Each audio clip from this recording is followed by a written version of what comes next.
I've been playing around with the idea of rebuilding one of my old games, and I've picked Goblin Dungeon Cleaner.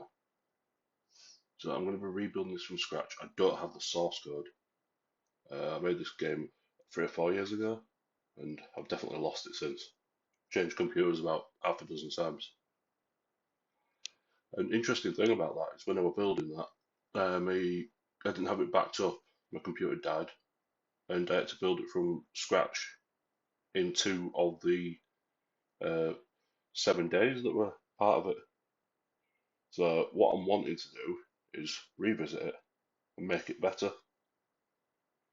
You might have seen I put a poll out on YouTube. I didn't have any response, but I assume that's probably because I've got not a very big audience at the moment, but I'm hoping to grow it. So yeah, what is Goblin Dungeon Cleaner? Why remake it? Well, the game was the first game I ever made for a game jam, so it was something that was going to be playable by other people, so it needed to be either installable or executable on their computer. So I built things before that I could run directly from my computer. I built like racing games, like two-player games, split screen games, very basic graphics, obviously. As is most of my things. I mean, the graphics have improved considerably. I've not actually done a lot of them thoroughly.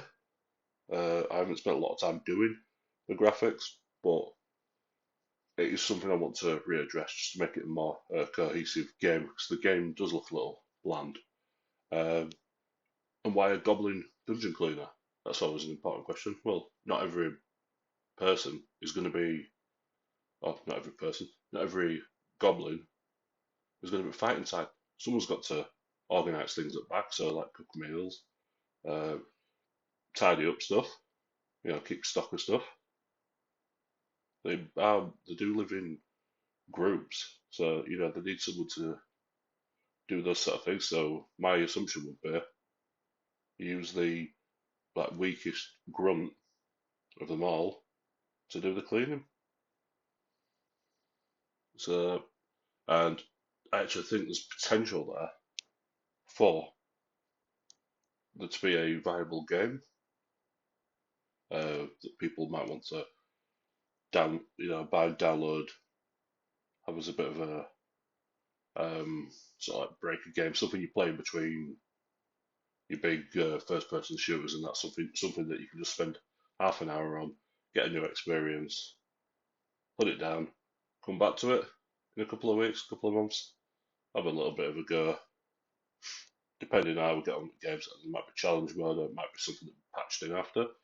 So there'll be new challenges, might be new interactables. I mean, it's definitely something I'm wanting to build on top of what the game was originally. So the basically the game's made up with only a few elements. Um, but why I'm wanting to change it is the graphics. If you've seen the screenshots, you can see the screen now.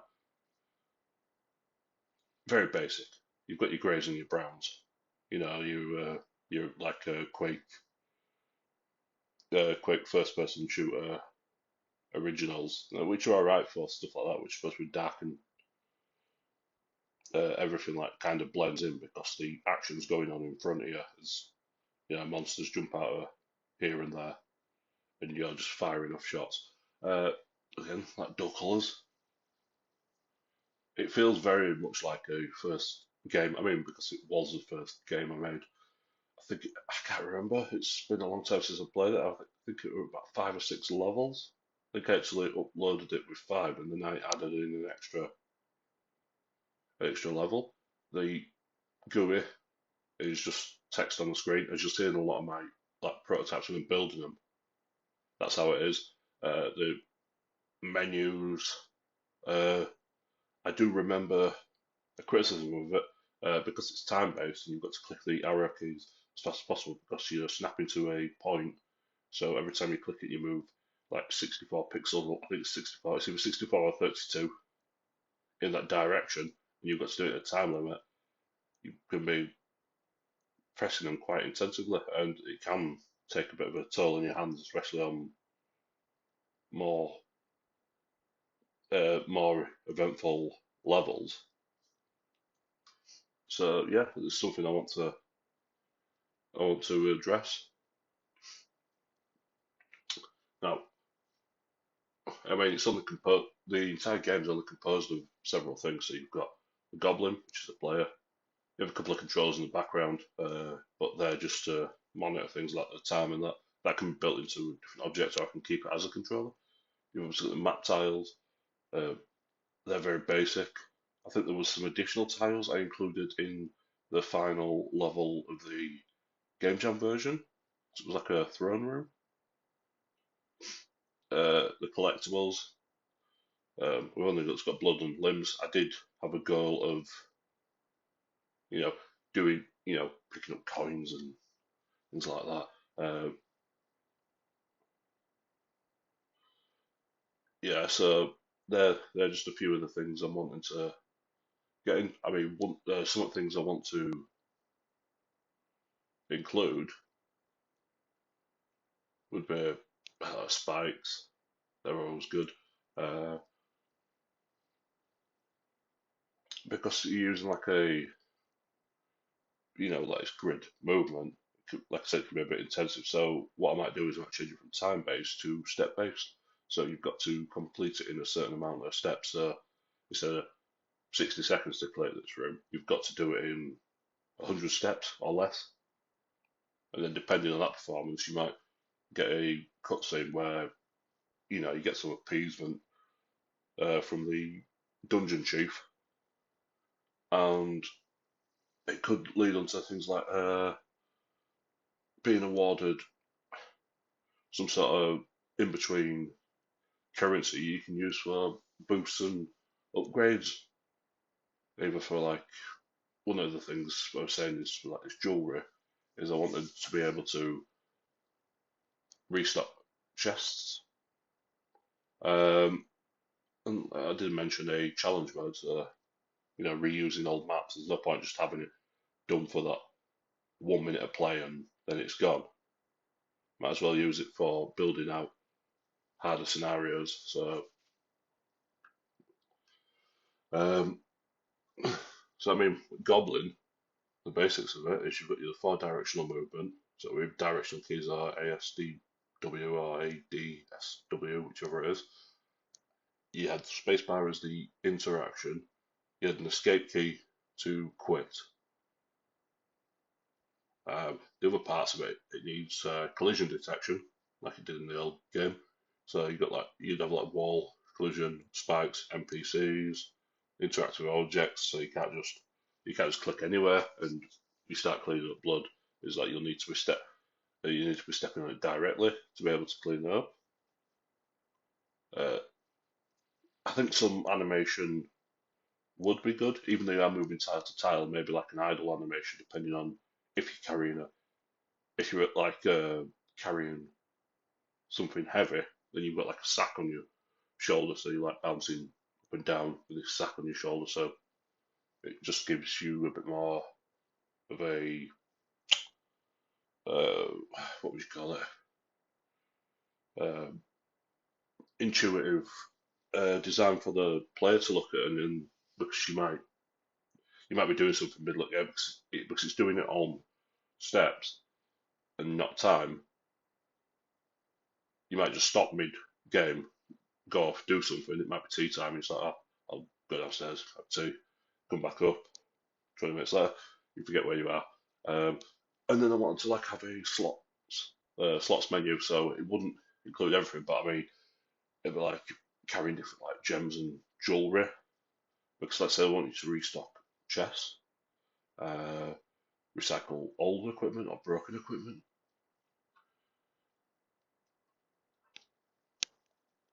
Some of the dungeon tiles, um, I need to create a new basic tile so you can create the room and extend the room, so like connecting rooms, so like passages between them. You don't need that many tiles. I think you need about. I'll just try and work it out in my head.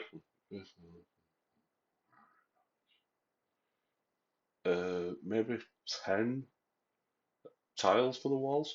obviously I want to do more because I want like accessories. I want different rooms to look different. So it might have a, I don't know, like a shield or a skull on the wall, well, a torch, um, like a closed door or something. I mean that was one of the things. It's like these adventurers that were supposed to be coming in. There's no entrance to any of these levels. So if there's at least an entrance, then we can build the story into that, so you can see that interest to this particular dungeon, and you go, yes, that's where they're coming from. Let's claim that. And then if it does get built out into something where if you go over a certain amount, you can still finish the level, but now adventurers have encroached, so you need to finish it before they find you. Because if they find you, then it'll be like level over. Obviously, we need floor tiles. Because you've got like a standard floor tile, but you might have like carpeted tiles, um, holes, water, lava, those sort of things, and then different sprites for the collectibles. So like different blood patterns, different limbs, different coins, gems, all that. We'll probably do it off one object like per type, and then we'll control which sprite it is in the back end in the code. Need some redesign on the interactables, as you saw the bin and the water. That's it, so like the water bucket, very basic. Probably need like changing on the drawing angle to give it like a side because you're not like totally top down. You're like top down, but you can see like the upright and bot, uh, the bottom of the screen, but like the old Zelda games, I believe. So yeah, you've got this collecting rings and that, and you want to restoring a certain value. So a handful of coins might be worth this, gem might be worth this. Each chest might need to be worth this, or a specific chest might need to be worth this. This chest needs to be worth this. Collecting broken equipment, recycling it. This can be like an optional, but if you can do it in the time frame, because what it'll do is you put it in a recycling thing, it'll take a few turns. So while you're away from it, we can either do it that it runs automatically, and then you can collect it, and then deposit it in some armory, or I don't know, fix some display or some like weapon point, and then resetting traps. I think I might make it into a little mini game, and if you fail the mini game, it adds a few extra steps on, and if not, then you just reset the trap. So when they come down next, there's a bunch of other things I want to put. Like I mentioned, the boost and upgrades. That's an entirely optional thing. Challenge mode. If I think it's viable and if I think it's doable by myself, I probably will be able to figure it out. It just might take me a bit of time, and depending on how if I want it under initial release or not. Enemies, like I said, you might have these adventurers that come into the dungeon. They're looking around. Obviously, if you're still in there, the dungeon's not ready for them to go. And then maybe some of those interactables will be not included at late levels, so I'll be able to release, I don't know, a bunch of levels, maybe as a new playable demo. So what I'm going to do is I'm going to keep breaking these down into little bits. I know this has been a bit of a talk. There's not much on the interaction, but please like, share, subscribe, comment, and follow along. Bye.